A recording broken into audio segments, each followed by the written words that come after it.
नमस्कार दोस्तों, स्वागत आपका आज के इस खास बुलेटिन में, जहां हम बात करेंगे देश और दुनिया की 50 बढ़ रही और अहम खबरों के बारे में। इस बुलेटिन की शुरुआत हम करेंगे भारतीय राजनीति से जुड़े महत्वपूर्ण मुद्दों के साथ। उनके बाद चर्चा करेंगे मौसम को लेकर देश में कहां क्या स्थिति रही और कहां किस तरह की चेतावनी जारी की गई है। इसके बाद बात करेंगे देश में घटी कुछ खास घटनाओं की, फिर नजर डालेंगे विश्व पटल की कुछ सबसे बड़ी खबरों पर और खबरों के इसी सिलसिले में अंत में जानेंगे कि आज देश और दुनिया में क्या कुछ खास होने वाला है। तो चलिए शुरू करते हैं राजनीति की दुनिया से और जानते हैं आज की सबसे अहम खबरें। नरेंद्र मोदी 3 देशों की यात्रा के पहले चरण में सोमवार को जकार्ता व इंडोनेशिया पहुंचे। भव्य स्वागत। इंडोनेशिया के राष्ट्रपति प्रबोवो सुबियांतो ने हवाई अड्डे पर पीएम मोदी का किया व्यक्तिगत स्वागत। राम मंदिर ट्रस्ट बैठक। अयोध्या के मणि रामदास छावनी में सोमवार को राम मंदिर ट्रस्ट की एक अहम बैठक हुई।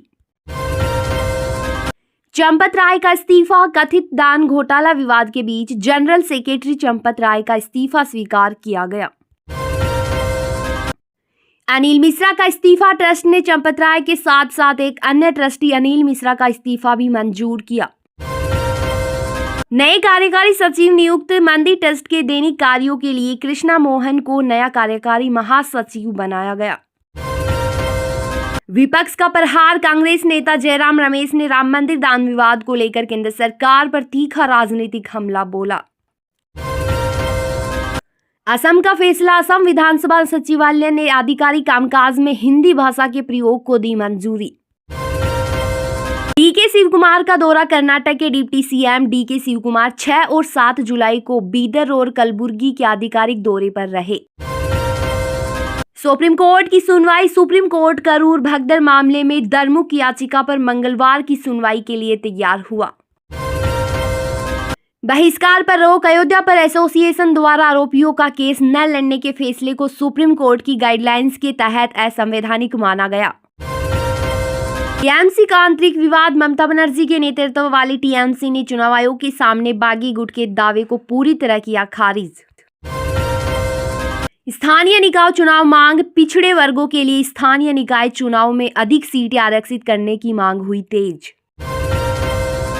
आरटीआई का मुद्दा। माकपा नेता जॉन ब्रिटास ने राम जन्मभूमि ट्रस्ट को आरटीआई के दायरे में लाने की उठाई मांग।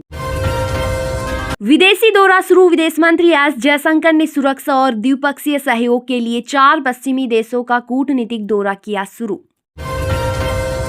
राजनीति की खबरों के बाद अब जानते हैं मौसम का मिजाज। देश में आज कहां क्या स्थिति बनी हुई है। मुंबई में भारी आफत। मुंबई में लगातार मूसलाधार बारिश के कारण जनजीवन पूरी तरह अस्त व्यस्त हुआ। स्कूल और कॉलेज बंद। भारी बारिश को देखते हुए प्रशासन ने मुंबई, पुणे और ठाणे में सोमवार व मंगलवार को स्कूल और कॉलेज बंद रखे।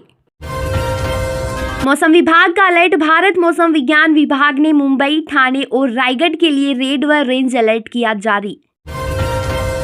फ्लाइट्स पर असर। मुंबई में मौसम खराब और भारी बारिश के कारण कई इनकमिंग फ्लाइट्स को अन्य हवाई अड्डों पर डाइवर्ट किया गया।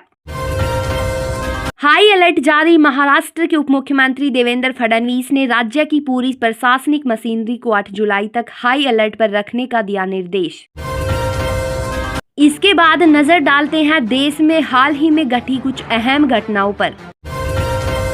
मुंबई में चौल हादसा। मुंबई के मानखुर्द इलाके में भारी बारिश के बीच एक 3 मंजिला इमारत गिरने से 5 लोगों की हुई मौत। एक्सप्रेस वे पर भूस्खलन। नवनिर्मित मुंबई और Pune express way link road पर भारी बारिश के चलते एक बड़ा भूस्खलन हुआ। जाति जनगणना रिहर्सल। देश के 16 राज्यों और केंद्र शासित प्रदेशों में जनगणना के दूसरे चरण का जाति कॉलम के साथ ट्रायल हुआ शुरू। व्हाट्सएप को मोहलत। सरकार ने व्हाट्सएप को यूजर नेम फीचर से जुड़े नोटिस का जवाब देने के लिए 3 दिन का और समय दिया। ट्रेन प्रोजेक्ट टला। भारी मानसूनी बारिश को देखते हुए रेल मंत्रालय ने बुलेट ट्रेन टनलिंग का कार्य औपचारिक शुभारंभ फिलहाल टाला। शेयर बाजार में गिरावट। टाटा समूह की रिटेल कंपनी ट्रेंट ने शेयर मजबूत नतीजों के बावजूद मंगलवार सुबह 10% तक टूटे। सोने की कीमतों में उछाल। कमजोर अमेरिकी जॉब डेटा के कारण भारतीय बाजारों में सोने और चांदी की कीमतों में तेजी का रुख देखा गया। अमरनाथ यात्रा गाइडलाइन। अमरनाथ श्राइन बोर्ड ने श्रद्धालुओं से बिना वैध रजिस्ट्रेशन के यात्रा पर न आने की सख्त अपील। नौसेना की ताकत बढ़ी। भारतीय नौसेना ने अपने बेड़े में स्वदेशी रूप से निर्मित 7वां स्टील्थ फ्रिगेट INS महेंद्रगिरी शामिल किया। सोशल मीडिया पर एक खबर काफी वायरल हो रही है जिसमें चीन के 60 किलोमीटर अंदर घुसने का दावा है। तो आपको बता दें कि यह खबर पूरी तरह झूठ और अफवाह है जिसकी खुद भारतीय सेना ने पुष्टि की है। देश की खबरों के बाद अब चलते हैं दुनिया की ओर और जानते हैं विश्व पटल की सबसे बड़ी सुर्खियां। खामेनेई की शव यात्रा। ईरान के दिवंगत सर्वोच्च नेता अयातुल्ला अली खामेनेई की शव यात्रा में तेहरान की सड़कों पर लाखों की भीड़ उमड़ी। कड़ा विरोध प्रदर्शन। अंतिम संस्कार के दौरान प्रदर्शनकारियों ने अमेरिका और इजरायल के खिलाफ जमकर नारेबाजी की। स्पेन की ऐतिहासिक जीत। फीफा वर्ल्ड कप 2026 के नॉकआउट मुकाबले में स्पेन ने पुर्तगाल को 0-1 से हराकर बाहर किया। क्रिस्टियानो रोनाल्डो बाहर। इस हार के साथ ही पुर्तगाल के महान फुटबॉलर क्रिस्टियानो रोनाल्डो का आखिरी विश्व कप जीतने का सपना टूटा। मार्कस मेरिनो का गोल। स्पेन के लिए स्थानापन्न खिलाड़ी मिकेल मेरिनो ने इंजरी टाइम में निर्णायक गोल दागा। ब्राजील टूर्नामेंट से बाहर। फीफा वर्ल्ड कप के एक अन्य रोमांचक मुकाबले में ब्राजील की टीम को नॉर्वे के हाथों हार का सामना करना पड़ा। हैलैंड का शानदार प्रदर्शन। नॉर्वे के स्टार स्ट्राइक एर्लिंग हैलैंड के 2 गोल की बदौलत नॉर्वे पहली बार क्वार्टर फाइनल में पहुंचा। नेमार का संन्यास। विश्व कप से ब्राजील के बाहर होते ही स्टार खिलाड़ी नेमार ने अंतर्राष्ट्रीय फुटबॉल से संन्यास की घोषणा। इंग्लैंड की जीत। विश्व कप के अन्य मुकाबले में इंग्लैंड ने मेक्सिको की टीम को हराकर अगले दौर में प्रवेश किया। श्रीलंका जेल हिंसा। श्रीलंका की एक जेल में कैदियों के बीच हुई हिंसक झड़प में कम से कम 25 लोगों की मौत की हुई पुष्टि। और अब इसी क्रम में जानते हैं कि आज देश और दुनिया में और क्या कुछ खास होने वाला है। आज नई दिल्ली के द्वारका स्थित यशोभूमि कन्वेंशन सेंटर में भारत के सबसे बड़े तकनीकी मंच इंडिया एनर्जी स्टोरेज वीक 2026 का औपचारिक उद्घाटन होगा। आज के वैश्विक सम्मेलन में भारत की हरित हाइड्रोजन और ई मोबिलिटी नीतियों को लेकर नीति निर्माता व वैज्ञानिक मिलकर करेंगे चर्चा। जकार्ता में आज प्रधानमंत्री नरेंद्र मोदी और इंडोनेशिया राष्ट्रपति प्रबोवो सुबियांतो के बीच द्विपक्षीय व्यापार तथा रणनीतिक रक्षा संबंधों पर महत्वपूर्ण बैठक आयोजित होगी। कोची में चल रही 2 दिवसीय ब्रिक्स महिला कार्य समूह की उच्च स्तरीय बैठक का आज अंतिम और समापन सत्र आयोजित किया जाएगा। आज भारत और न्यूजीलैंड के वाणिज्य मंत्रालयों के बीच प्रस्तावित फ्री ट्रेड एग्रीमेंट को अंतिम रूप देने के लिए आधिकारिक वार्ता का नया दौर होगा शुरू।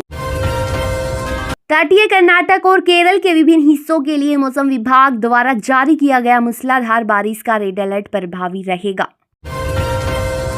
आज तुर्की के अंकारा में शुरू हो रहे ऐतिहासिक नाटो शिखर सम्मेलन के मुख्य सत्र में हिस्सा लेने कई वैश्विक नेता पहुंचेंगे।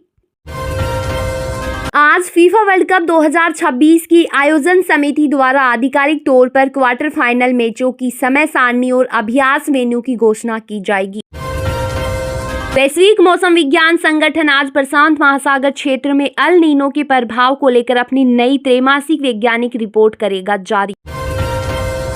आज देश के कई प्रमुख हवाई अड्डों और नागरिक उड्डयन सुरक्षा ब्यूरो द्वारा मानसून के दौरान उड़ान संचालन को लेकर नई सुरक्षा गाइडलाइंस की जाएगी जारी।